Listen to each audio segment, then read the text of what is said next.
Well, welcome back, everybody. We've let this painting sit for a month or so. I've had other things going on with the business, so I haven't really had a lot of time to get back to this particular painting.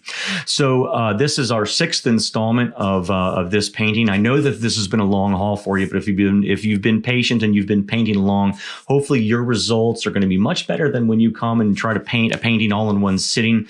I think that you're probably finding that letting your layers dry makes the next layers go on so much easier, and you're able to sculpt your paintings so much better.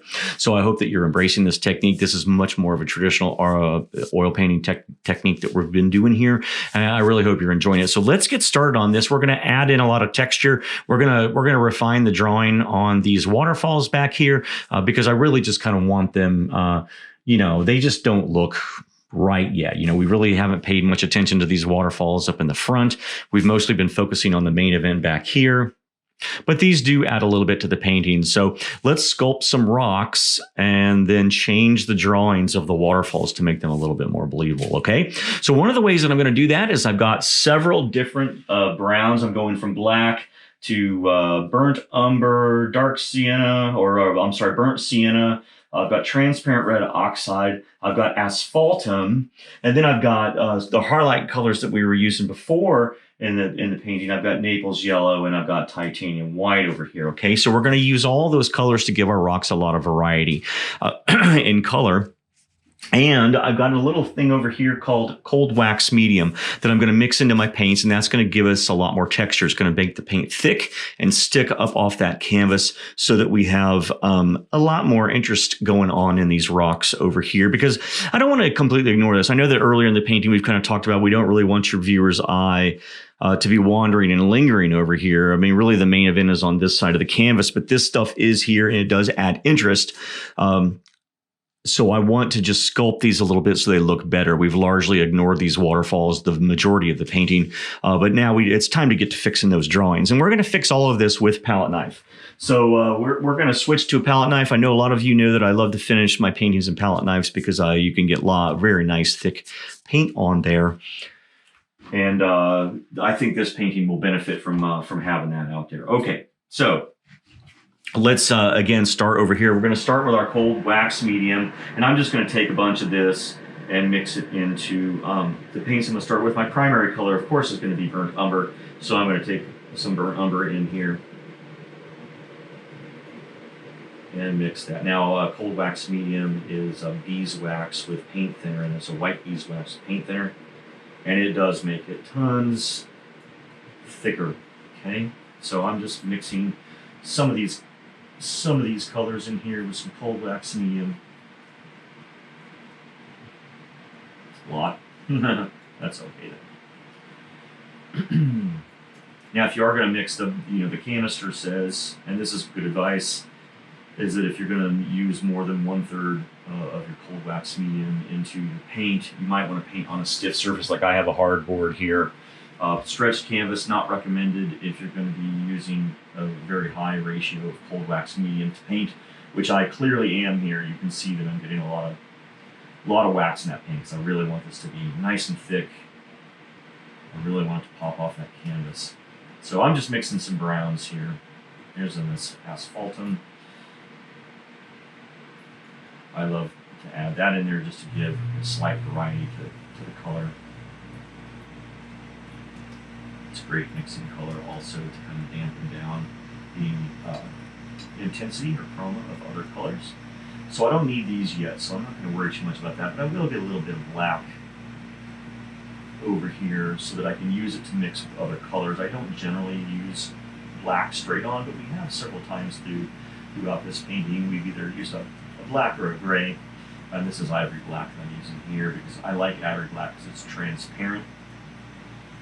And if I need a non-transparent black, I like to use Mars black.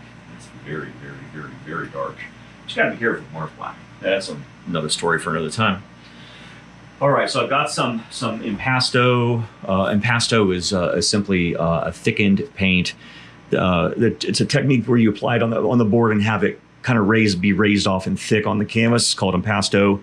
And so I've got this mixture so that I know that when I put it up here, it will give me that result.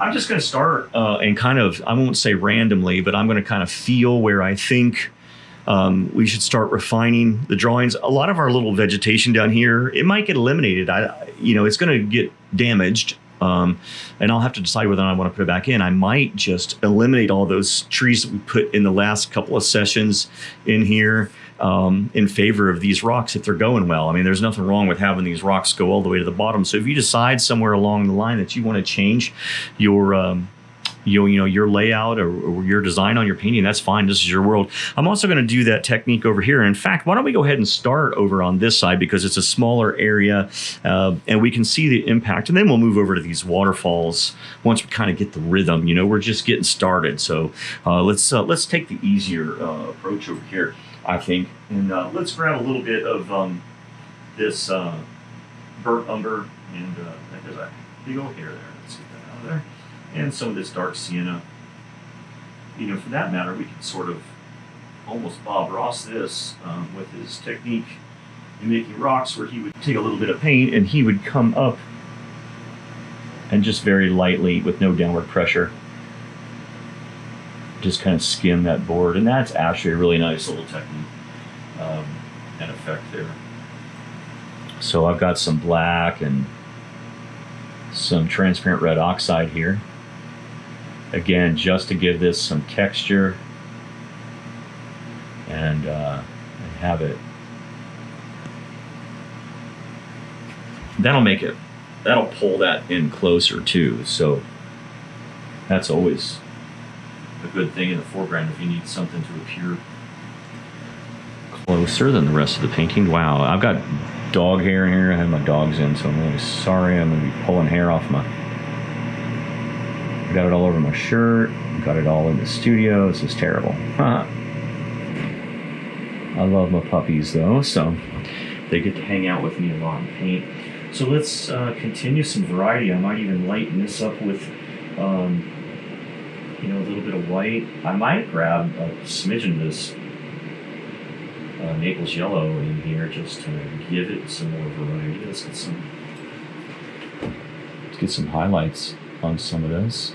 Not that the sun is going to be hitting this directly, so I'm going to be kind of careful with that. In fact, that's about all that I want to do right there, to be honest with you. Because the sunlight's back here, it's not hitting it from the front, so I don't want to go overboard. Anyway, but already these rocks are benefiting from having this cold wax medium and a light touch of a knife in here, okay? So definitely say this was a good decision to do this. Oops, not too bright. And I'm just randomly grabbing colors for variety, not so if you're not catching this on camera or in the shot, don't worry about it. I know I'm not telling you exactly what I'm mixing. I'm just very randomly grabbing things. I'm trying not to grab the same paint 2 times in a row exactly the same way because I want there to be this variety in here.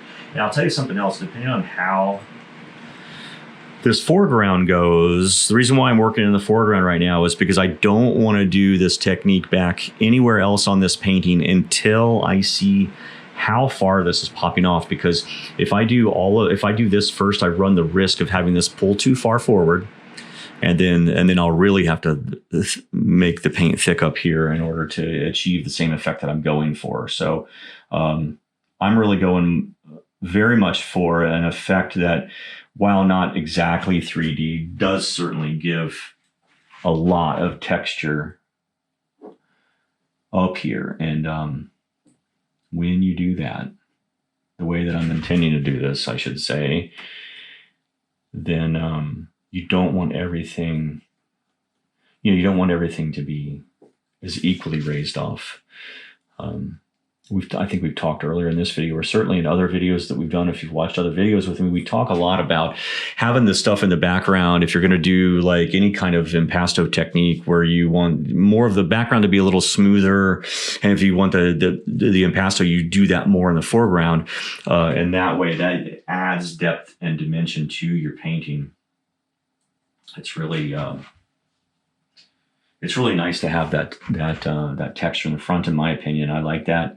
I know a lot of artists don't do it the way that I do it. I hope that's something that makes me unique, that is not so crazy and off-putting. I hope it's enjoyable. I certainly find it a lot of fun to finish a painting with a knife the way we're doing here, and then get this texture. Now I know I've mentioned it already, but I'm applying no downward pressure. I'm essentially just letting this knife skim across the board here, allowing the paint to kind of break off. There's no downward pressure, and my knife is pretty much flat to the surface. Again, no downward pressure. Just let that paint slide off. Now that, to me, already I can tell a major difference in the way that this looked versus the way that it did look. Okay, so if I'm super happy with all this stuff, I might work back into the painting to make a little bit more of this mid and foreground pop forward. That way we can get everything else pushed back even further. It's kind of cool. So this went very well, very simple. And now this actually even looks exactly the way I intended it, so that this rock is bending backward toward that that smaller waterfall in the front. So that's super nice. I really like that. Okay, so I'm going to work over in this area here, just on the other side of this waterfall, the small waterfall, and then I'll work backward over the left there. So I'm going to take some of that light color that we mixed a minute ago, because the light, in my mind, since the light is hitting right here, these rocks probably illuminated. Also, I've got dog hair on my nose. Sorry, folks. Oh, that's so funny. Okay, let me get some glasses here so I can see what I'm doing a little better, because I definitely don't want to mess this up, that's for sure.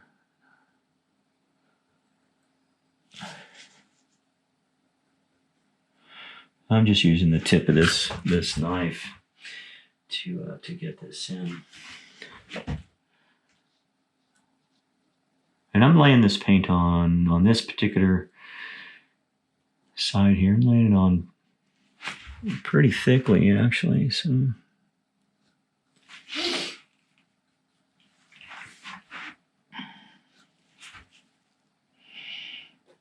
if you've never painted with cold wax medium before, like I said, it's just beeswax, white beeswax, and paint thinner. So I am using a little bit of chemicals here in the studio today, which I normally, to be honest with you, I try to avoid. I don't like having chemical smell in there. Very bad for you. But there's so little in this that I'm not too worried. All right, so I'm gonna switch my hands here because a little trickier. All right. Oh, yeah.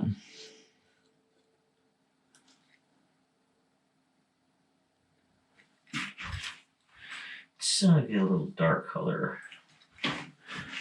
I just saw an opportunity to do something kind of cool. So I'm going to get some of this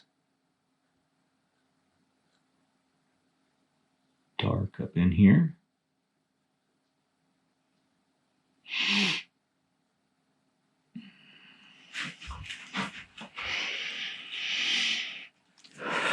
You know,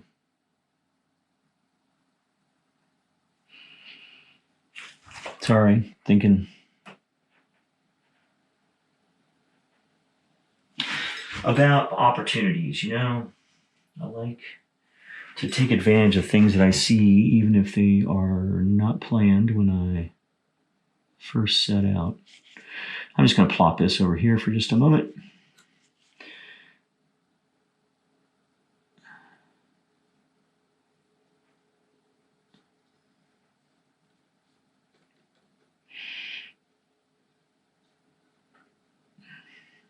I'm just getting right along the edge,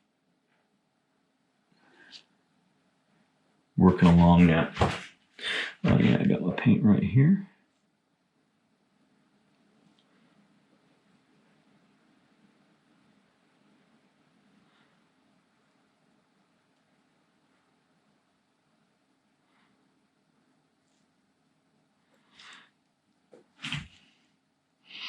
kind of want to close this and have some rock structure up here as if this waterfall is coming from a hole that's worked through that rock over the years, right? So just want to have that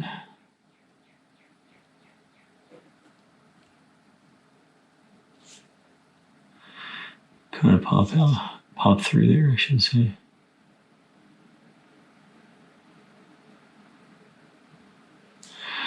All right, so that's nice. And then I'm going to refine this waterfall just a little bit as we kind of work through here, because I want that waterfall to appear that it's just behind this rock. So I want this rock to be built up a little bit. I'm going to have to mix some more paint here into my cold wax medium.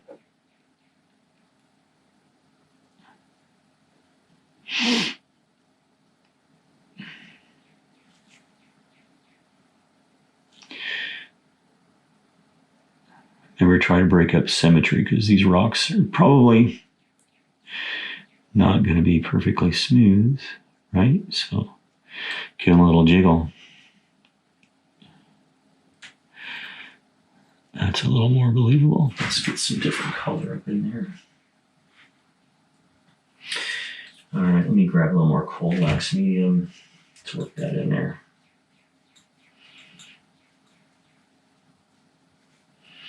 Grab a little black too, just to change the flavor a little bit. All right.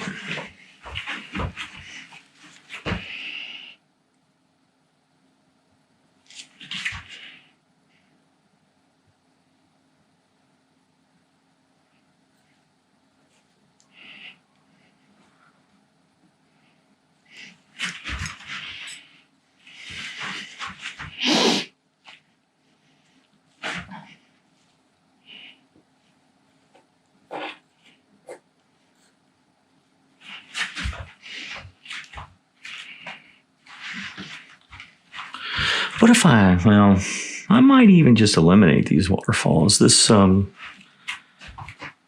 cold wax medium technique is actually looking pretty good, so I might want to just obscure these little tiny things.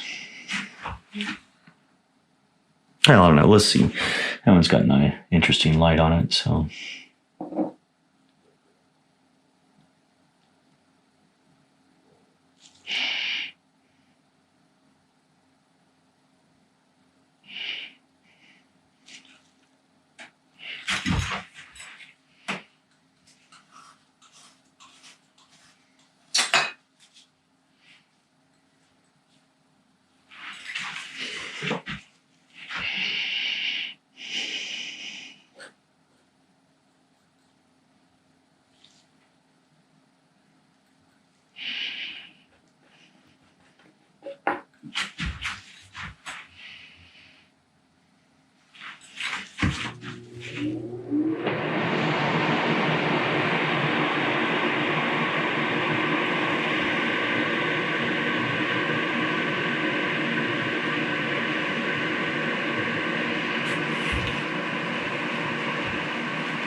Let's make this much smaller. I got out of control there on this one.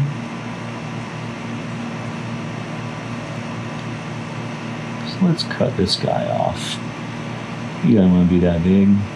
All the other guys are skinny.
Gosh, knocking this thing all over the place. Sorry.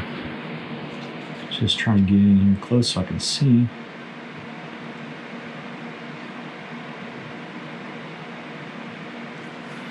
That was a little delicate work there trying to cut that in. So.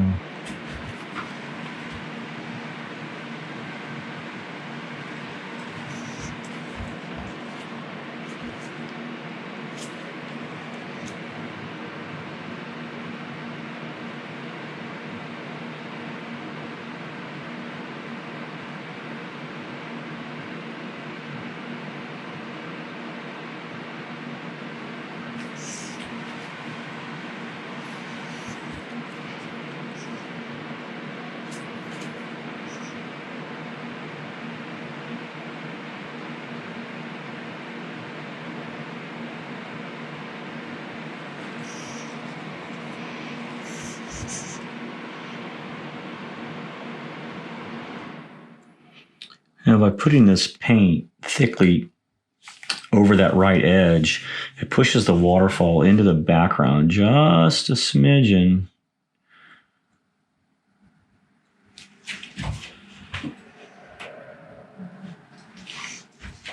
But I don't want it to go too much because it won't be as believable. Now on the right-hand side, it would be easier since the water's flowing this way.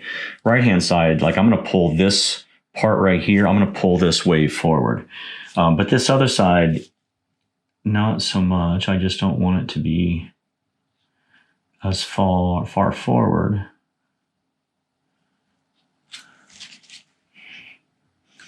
Why? I don't know. Arbitrary decision, I think, part of the creative process.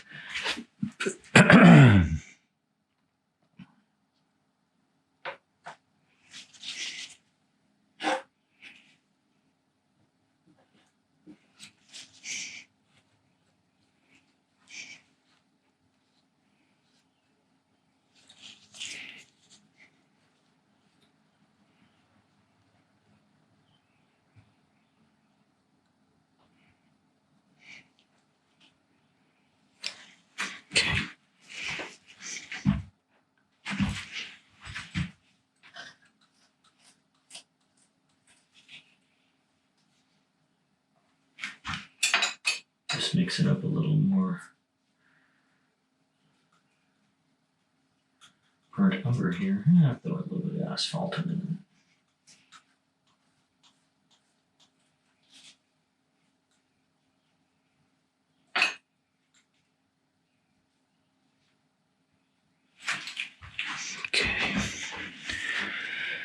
me get this a little thicker right here over the top of the...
Now, one of the...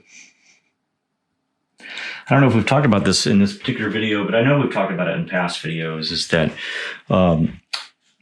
if you're going to do refinements to your drawing, like in the case of these waterfalls, I drew them bigger initially than I wanted them to be in the final product, because that gives me the ability to do what I'm doing right now, which is just to kind of close them up and sculpt them. Now, admittedly, I did not intend to reduce them this much. Honestly,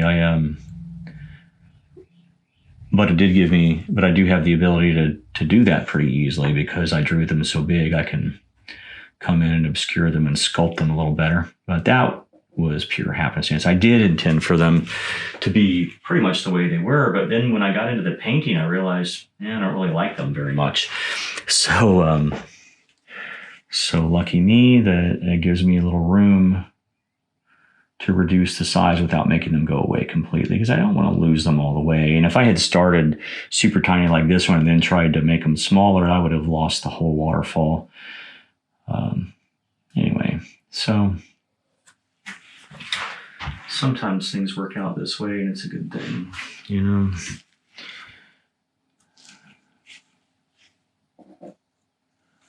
All right. Again, I'm not doing anything new here. I'm just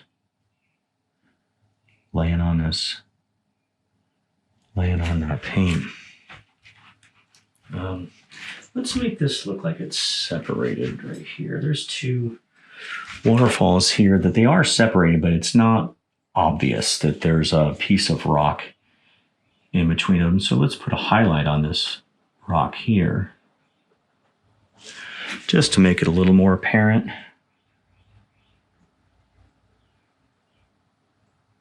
I think that's just a little more obvious. Let's get a little more down here, but not too much. Let's kind of highlight this interesting shape that through random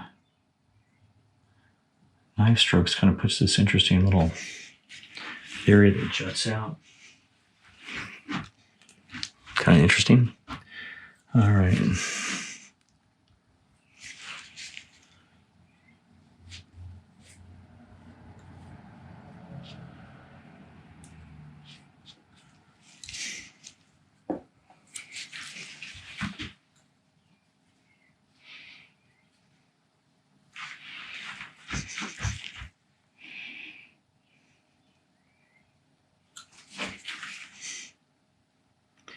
Okay, moving on to this next little waterfall area. Let's try to not make a total mess up here.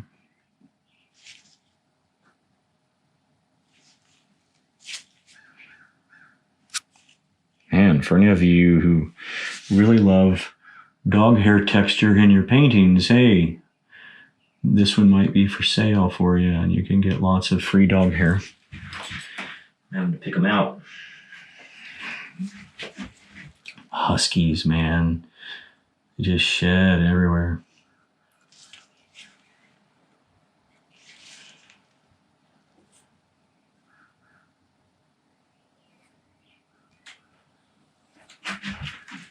So I'm kind of adding a little bit of deeper shadow over here by leaving some of these dark areas over here just flat the way they were back behind there when we started, and just skimming on top of it, because then that gives it a little bit more texture, because this is closer to us than this. So we might be able to see a little bit more detail. So I'm gonna leave those not covered in paint. I wanna leave some kind of little voids in the paint.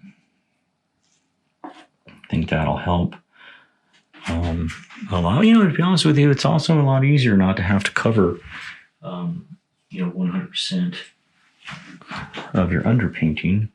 I am going to get this little edge here though, because I want the edge of the waterfall to like have some, yeah, there we go. So that pushes all of that back. Water just got pushed back because we have this little, it's awfully red, so I'm going to come over with some other colors. And I'm also going to blend it. Let me wipe off that knife.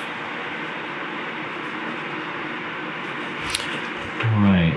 I know it doesn't seem like it, but I'm actually having a really amazing time doing this. It's so much fun to paint with a palette knife, even if you're doing this detailed, tedious work.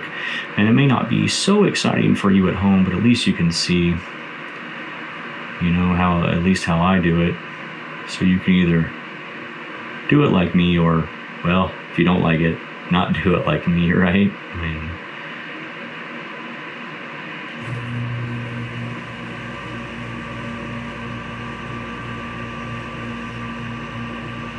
all right, so now let's get some browns in here.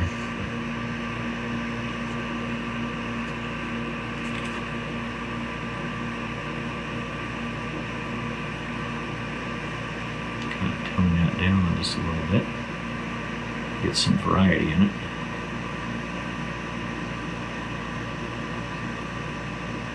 There we go. Now that waterfall is actually sitting back in the rock now. It's carved out so much over time that let's get some of this color elsewhere in here. Anyway, so that over time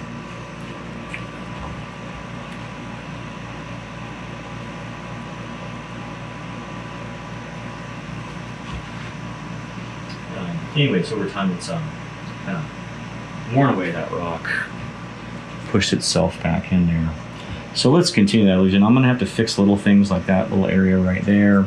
No big deal. Just Put some of that watercolor. Man, just put some of that watercolor, not watercolor, waterfall colors we were using. It was either phthalo or Prussian blue and white. So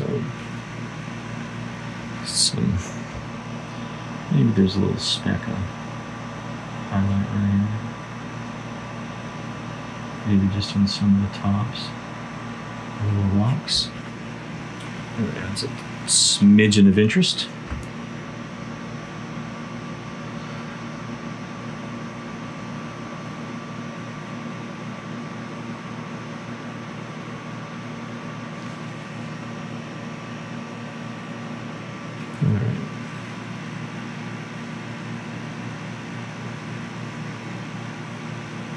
Just grab a little more cold wax medium. I want to make this just a little thicker.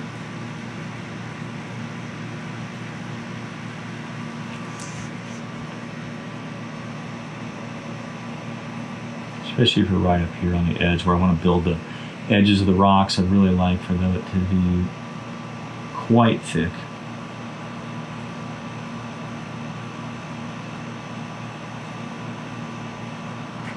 Alright. That's more fun. Oh my goodness, so.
Oh, that's going to be better. A little slip of the hand. It's going to make that better. That's what Bob Ross would call a happy accident. That's actually going to make much more visual sense, I think. Somebody must have been guiding my hand for me. But I'm very happy about it. What I'm talking about is I cut off this waterfall by accident because my hand slipped a little bit, and I like it better. The reason why I like it better is because some of these waterfalls were kind of stealing the thunder from the main event over here, and I didn't like that so much.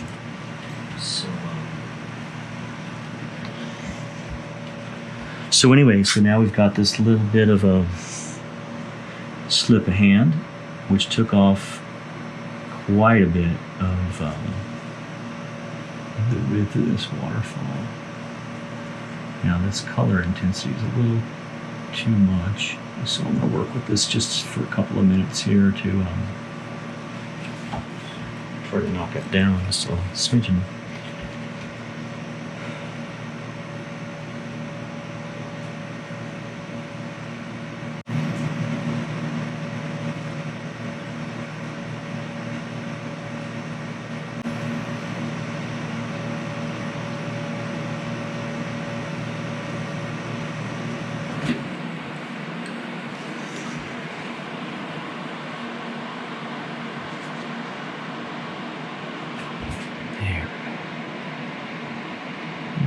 Some of this in other places.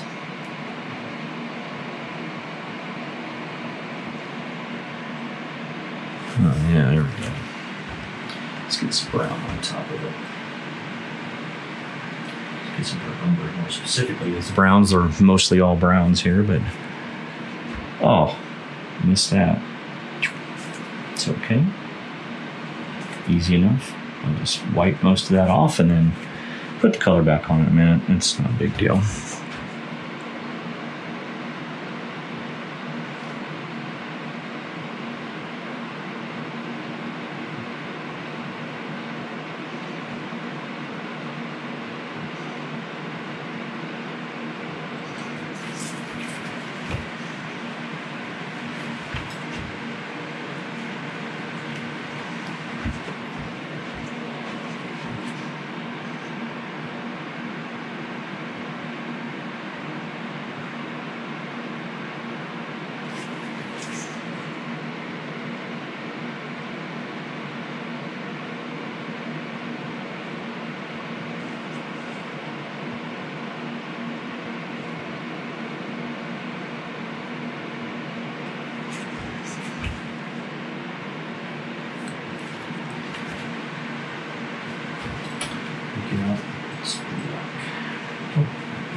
Okay, now I have this little, this old destroyed filbert brush.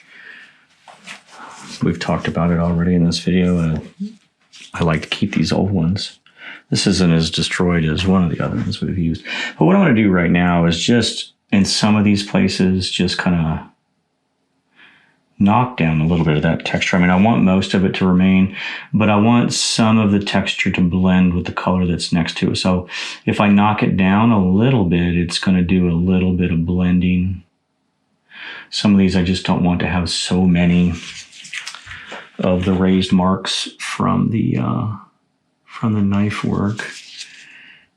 So you decide, you know, how much or how little of that you want to appear. Some of this is just a little busy to me, like right in this area. It just seems, it's a little busy. It's fine,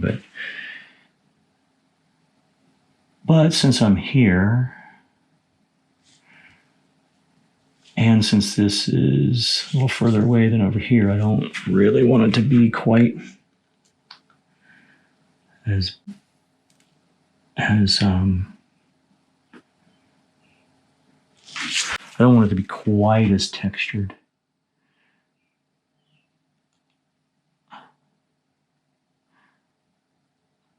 But I still have, definitely still have that really cool impasto effect. So that didn't, you know, that didn't get, or isn't being ruined right now. It's still there. Very much so, in fact.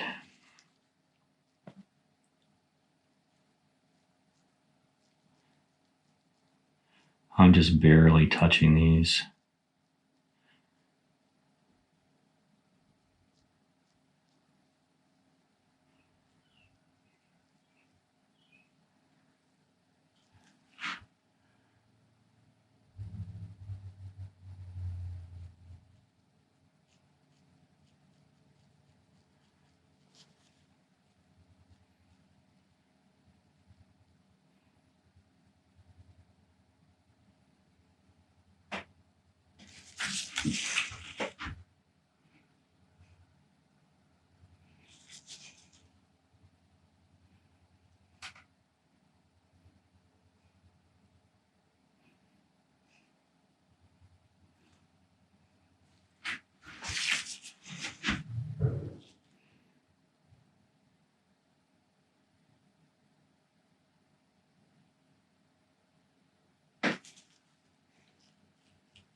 Picking up so much paint, I really need to wipe that out.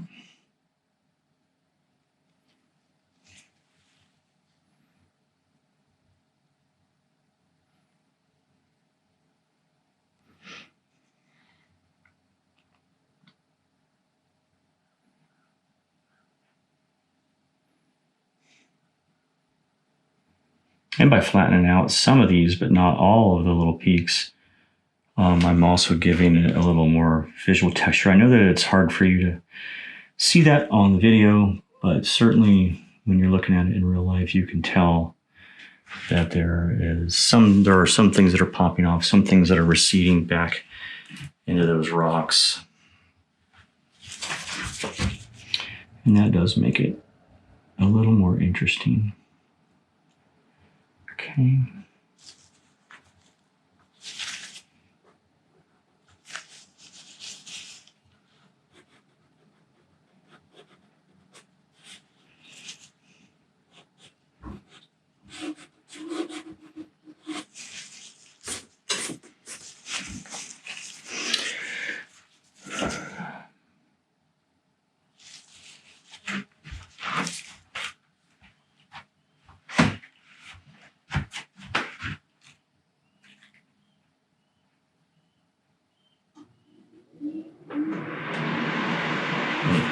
Okay, so I see a couple little things that I'd like to change. So that's not a big deal. So that was one of the reasons why we did this. So over here, I'd like to put just a couple little smidgens of highlights here again, just to separate the rocks here and make it very obvious that there's separation and that this is the edge. So there's a nice little pop there. I'm going to put one next to it also on this one, make this just a little more obvious.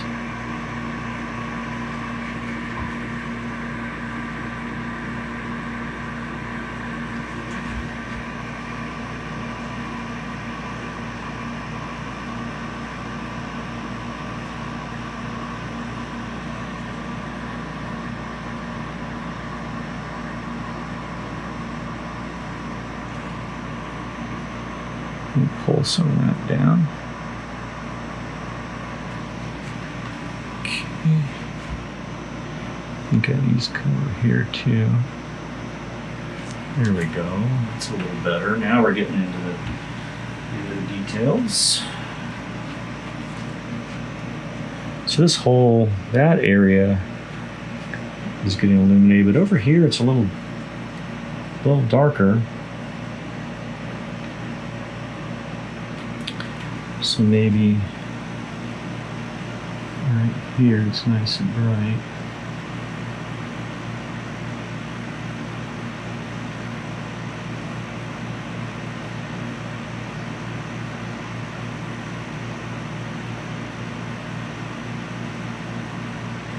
Okay.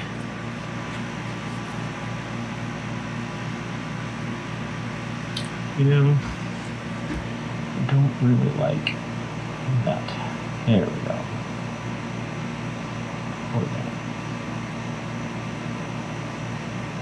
Or that. So there we go. That's how you fix things, folks. If you don't like them. One little spot right there. Oh, okay, two. All right, so conceivably this water could be flowing behind or through the rocks to get to these places, so I'm not going to worry about them too much. Okay, so let's put a little bit of light here to mix with this dark, but hopefully we can keep it from getting too bright. Much better.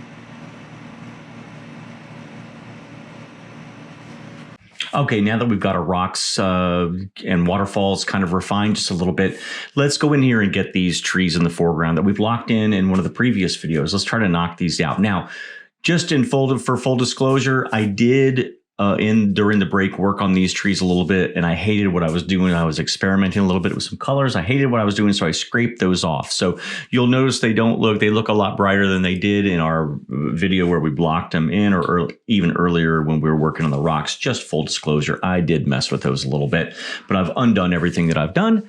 And I'm going to go in, it was a color experiment. And so what I'm going to do is I'm going to go back into the original Prussian blue, Hansa yellow pale green mixture that we made in these background areas and for our grasses in here. What I was attempting to do was to do a cooler green. And it just really felt out of place. You know, I talk about color harmony quite a bit, and I really hate introducing new colors into a painting. So I just experimented a little bit to see what it would look like. And in fact, it looks terrible. Right? So that's why color harmony. Stick with the colors that you have and mix all of colors that you need for your painting out of the colors that you have on your palette already. And that, again, was proof to me that I got to preach that even more and more to everyone. Okay, here we go. What I've got over here is I've got a little bit of Prussian blue, and I've got some Hansa yellow pale. I also have cold wax medium over here. And so I'm going to grab some of this cold wax medium, bring it over into a big pile Then I'm going to bring some of my blue and a lot of my yellow over into this. And I'm going to mix my greens again, like we did for other sections of the video. Want to get this green to be harmonious with what we have already on the canvas here. And now, of course, I'll introduce this color into my cold wax medium and get that mixed up. Okay, remember, we're going for an impasto look. I want these trees to stand off just as much as we did, or maybe even more so than we did for those rocks. So a good way to do that is to continue on with this cold wax medium in the foreground of our painting. Sorry, really bad edge there, okay. All right, so now we have a nice harmonious color. I'm going to test that up against what we had there before. Okay. Here, let's take a look at it against this back here. Yeah, so we should be pretty good. So I'm going to just kind of take this just like we did with the rocks. And, you know, I'm going to just very, very loosely place this paint. And I'm going to have to get my old man glasses again because, well, folks, I'm getting older, all right? So it helps me see. So I'm just going to kind of use lateral motions with my knife. Nothing earth-shattering here to get these in. Since these aren't the main event of the painting, I'm not too worried about drawing in some stellar trees like we do in other videos. Where we really, really concentrate on those trees here. Well, we're really just trying to get an indication of some trees, get a little texture on there, and not worry about it too much, okay? And this actually helps keep it fun too, is if you're sweating every single detail on a painting, it kind of robs some of the fun out of the joy of painting. Now we'll get some highlight colors on here too, maybe a little bit of shadow. But for now, this will be great. This will get us started as a nice base into these trees. Nice thick paint.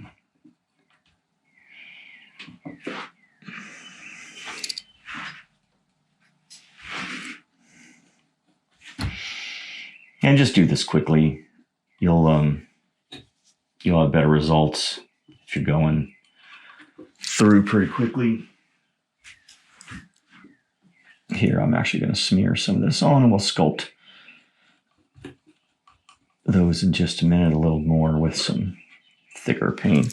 A lot of these things just kind of run into each other. There's a couple trees here, and then we don't even know what the rest of this is over here. I mean, that could just be ground vegetation. Doesn't necessarily have to be a big batch of evergreen trees. If you want to spend the time and energy to make them more distinct, I mean, feel free to do that. I mean, this is your world.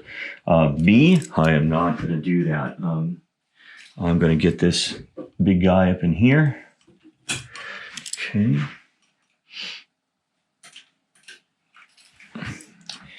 Again, I'm using the knife. I love using the knife to finish these paintings. I hate dropping them on the floor like I just did. I just painted all over my floor. But I do love using the knife regardless. I don't often drop the knife, but hey, another part of getting older, and I drop it more than I used to. So, thank goodness for cheap office carpet, right?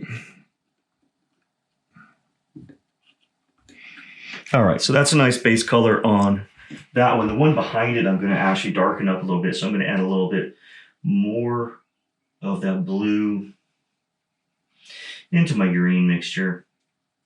And I'm even going to add a little extra batch of cold wax to that. Here, add a little more of that green into that. Let's see what we got here. And this should make this a little darker and into the background a little bit more. Let's see what we've got here on this one.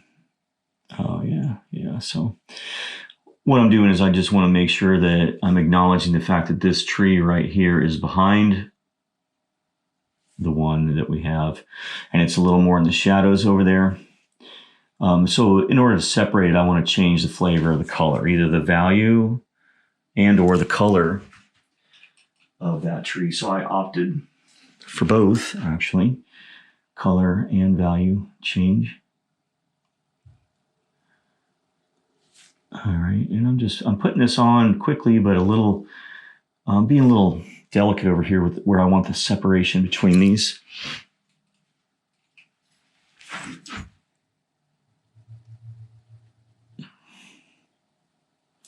Yeah, and this is hopefully going to give us enough of a separation that if you're standing here looking at the thing, you can definitely tell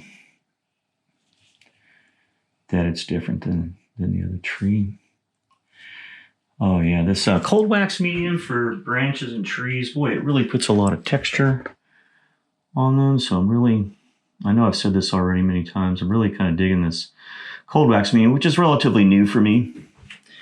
So, I haven't always used it. So I'm finding that I'm enjoying it, and I think I'm going to use it a lot more. It seems a little easier to work with, to be honest with you, than just trying to use thicker paint, by just slapping on extra paint in here. So this is going to be a nice addition to my studio palette. I doubt that I will use it in plein air, so I just doubt that I will. I mean, I might. If I start seeing a lot of other people using it with good effects, I might do it. But I do like this this texture effect that I'm getting. It's kind of insanely cool, actually. It's really a lot of fun here. Like I said, sorry folks, this one, I should have done this one first before I did the bigger tree. That way I could put that bigger tree, just pop it in front. And now I'm having to go back a little bit, but I'll put some highlights over here that'll push this one in front of this one again. So that'll be a little later. We'll get those in.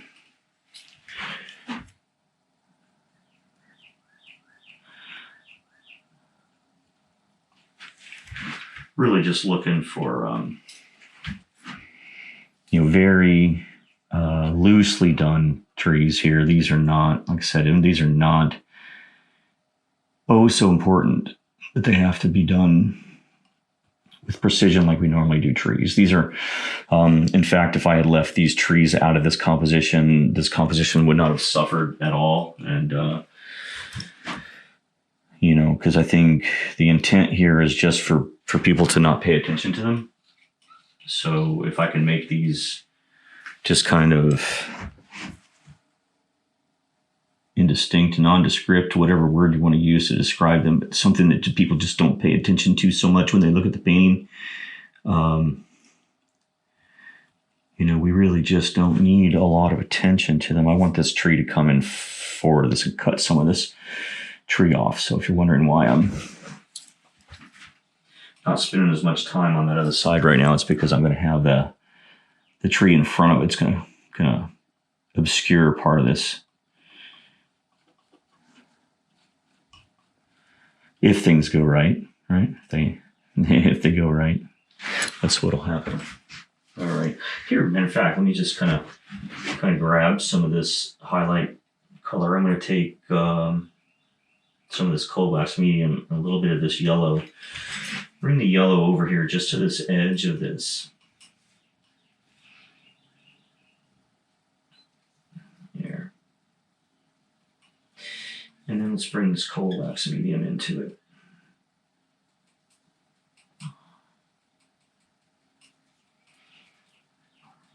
I know I've said this to you a couple times already throughout the video, but this cold wax medium is beeswax and paint thinner.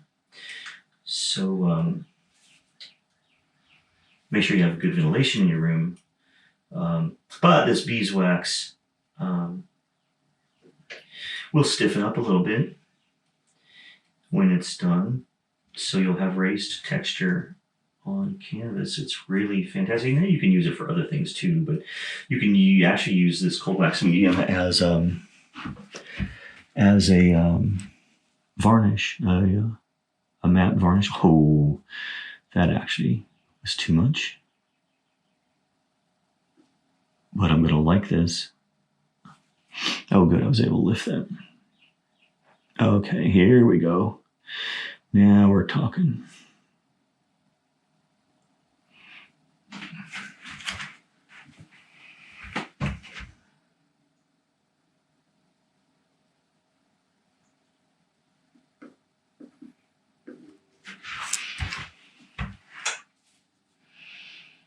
I just want to get a few highlights on here. I don't want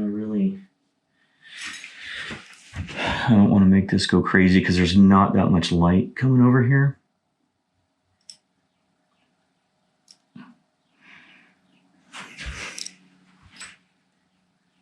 Maybe it's getting some direct rays here and there,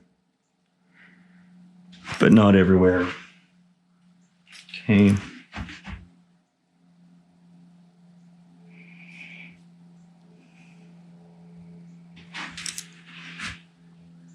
All right, so, and here's where we're getting in that area where I said, oh yeah, I want some of that. I want some of this tree to overlap this tree back here. And we're going to leave this guy mostly dark. He's sitting back there in shadow, he's not getting any of this light. This light coming from here might, depending on what direction it's going, it might hit this little guy out front and still miss the other guy, right? So I don't really need all this. Kind of tone down some of this.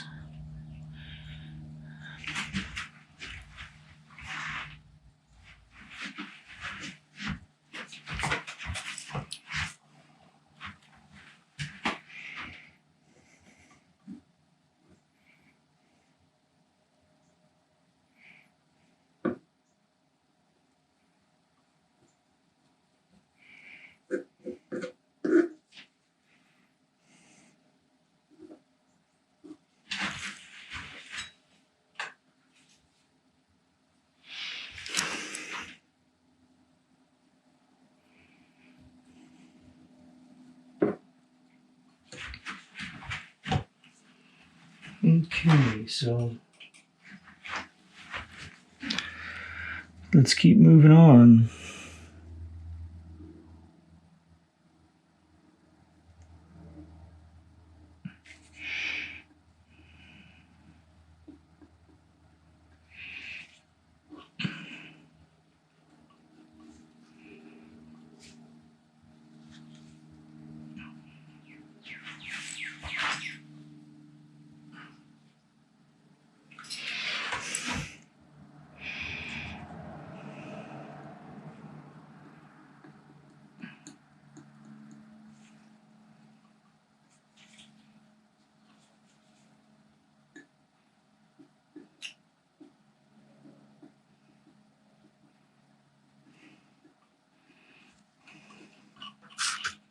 Oops.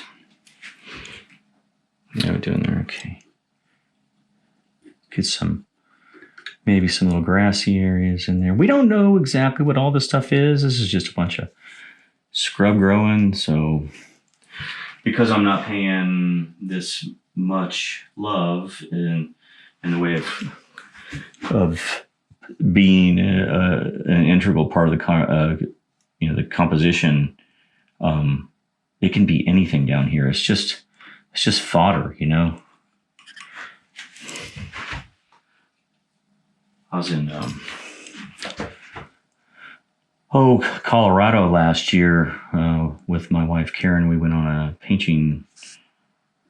We went to a painting convention there in Denver.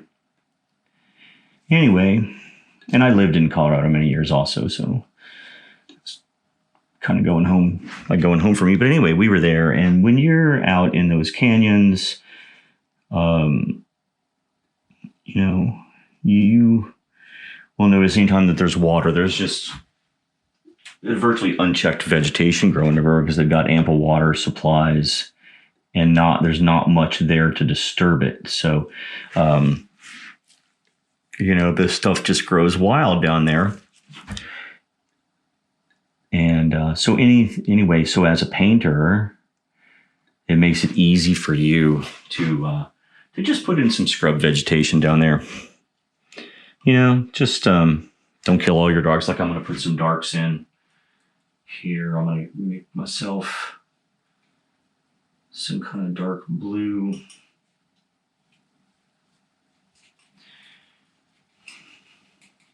Why blue, you ask? Well, because blue and yellow make green. So if you have shadows, it stands to reason the shadows will tend to go more toward blue than they would yellow, right? So they would become darker into the blues. So the deal is just don't kill. Like I killed most of this dark in here. I'm just going to kind of come in here and pop in.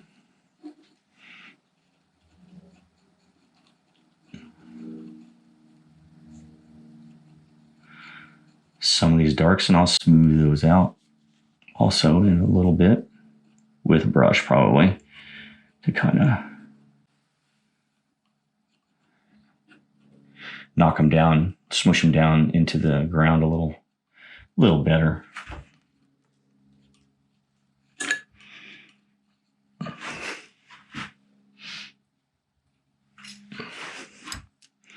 And then we'll use that mixture that I just made, the blue-black mixture. We'll use that in with our greens as a mixing color. So that way I can get all of these different shades of green kind of popping here. I'm going to put this knife down and move my canvas so that I can get to that area right here. I'll move it back in just a little bit.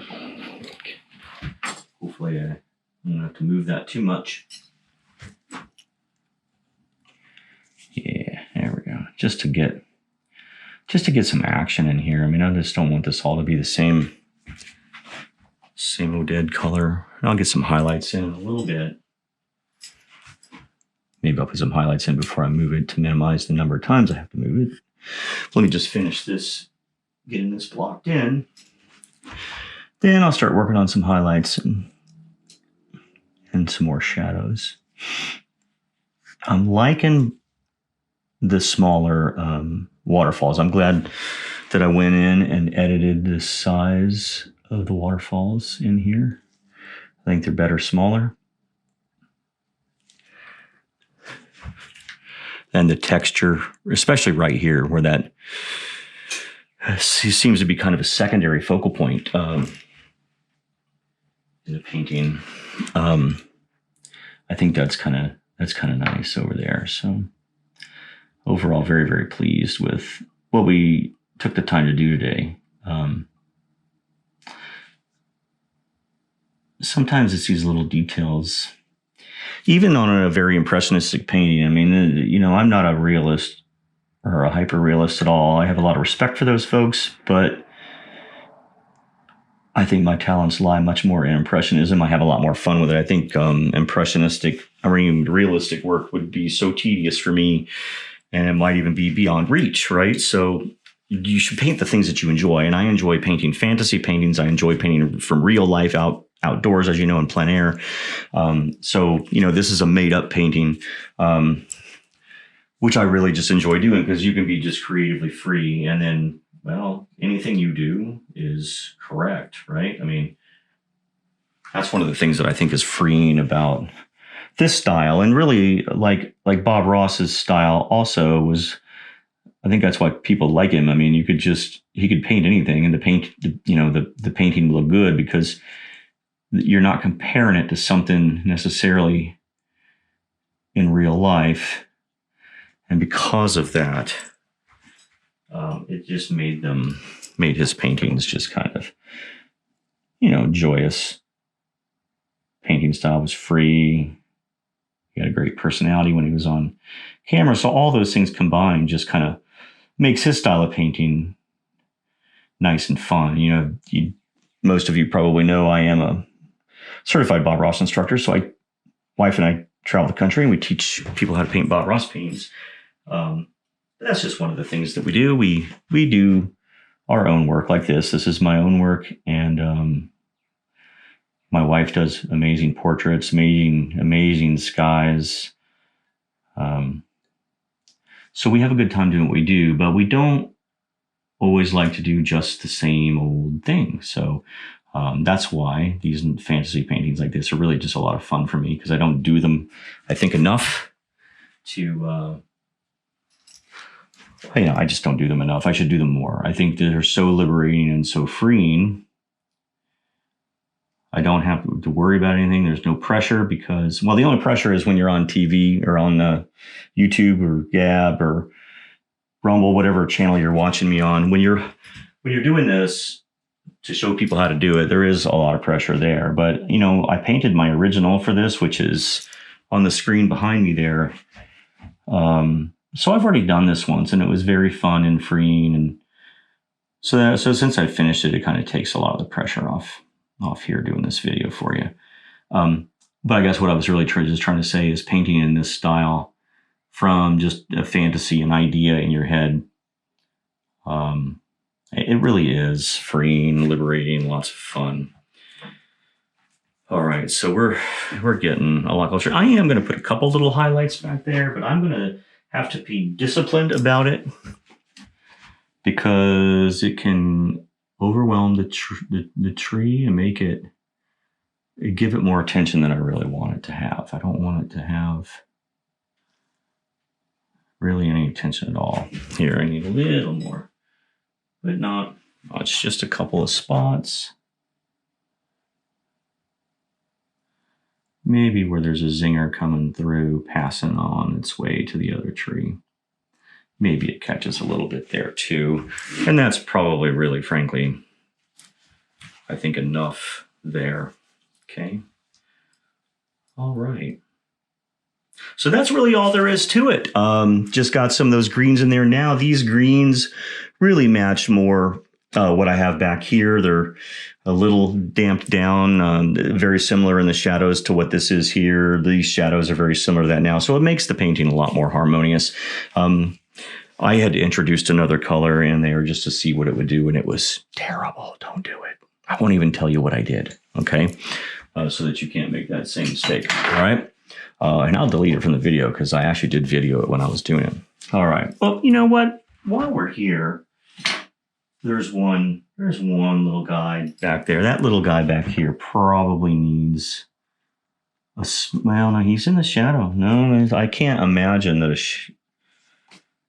sunlight would hit him, so I'm going to leave him alone. That would probably be wise. But let me put in a few darks here and there, particularly around that little guy that's in the shadows. Let's get him a little more into those shadows by placing some of that blue-black mixture on this side of him, because he's going to have more shadows on his left-hand side.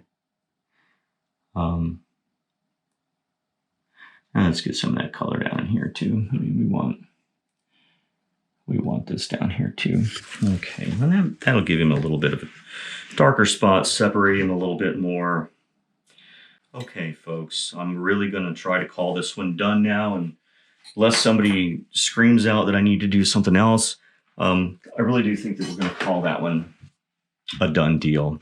So thanks a lot for joining me for this epic video. This is the longest one we've ever done, and I hope that you've stuck with me all this time just to see all of the good things, the bad things, the thinking process, the drawing that we did, the refining of the drawing. I hope that it's, if nothing else, all of those things have been very educational for you, because I know that as I learned them growing up as a painter, as I learned those things, they were very educational and they were monumental in the way that they changed my paint. So if you haven't painted this painting with me, hey, go back, start over, and follow along with me as we go along and get this painting done. I think you'll have a great time. It's a cool painting, little fantasy painting. I'll post the story behind the painting, on the video description below, and also on our website. There'll be a description of this painting and why it's like this.